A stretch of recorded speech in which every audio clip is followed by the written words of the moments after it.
Hola mi gente, we're in the best part of the building. What's that? The boiler room, baby.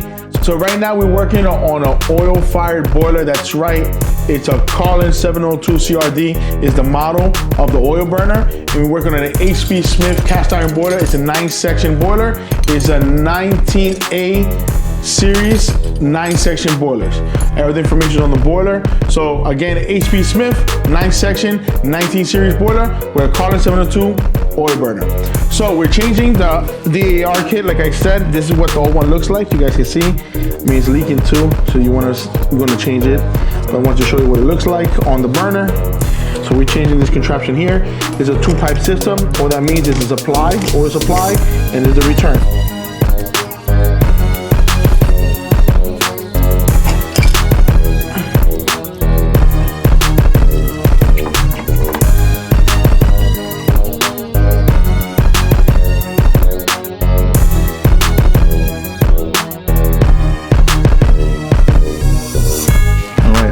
I can take off this piece. It's a fitting that goes for the coupling, which I'm taking out right now. All right, here's the oil pump. There's a fitting like this. It goes right here on the shaft. So we're gonna go to here. So this set screw goes on the flat side of the shaft. All right. Now we got this.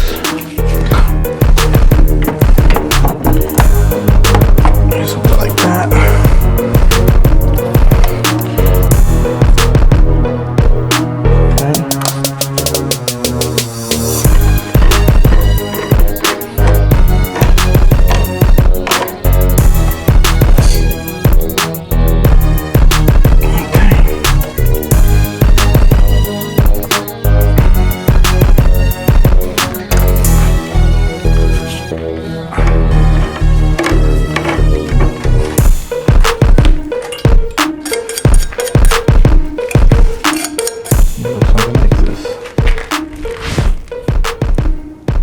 We're gonna change the nozzle.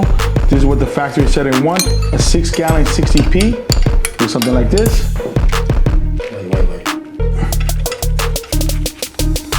Called the drawer assembly. These are called electrodes right here. They're made out of porcelain. This is the nozzle. And we replace the nozzle. Right here, the drawers. Right here. The wires, I like to cross them. So when you put these on, cross. Like I said, on low fire, has to be at 100 PSI. And when it goes to high fire, it goes to 300 PSI. So it's exactly where we want it to be at. Guys, listen, this is what it takes. Meaning, you always want to do what the factory calls for or as close as possible. I know in the field, every building is a little different. But you try to get as close, if not to factory specs, as much as possible, because once everything is up to factory specs, everything runs clean, smooth, and of course, you don't get those callbacks. So let me show you. Stay tuned. Wepa! Guys, remember to like this video, subscribe to my YouTube channel, and tap the bell button to watch my next video.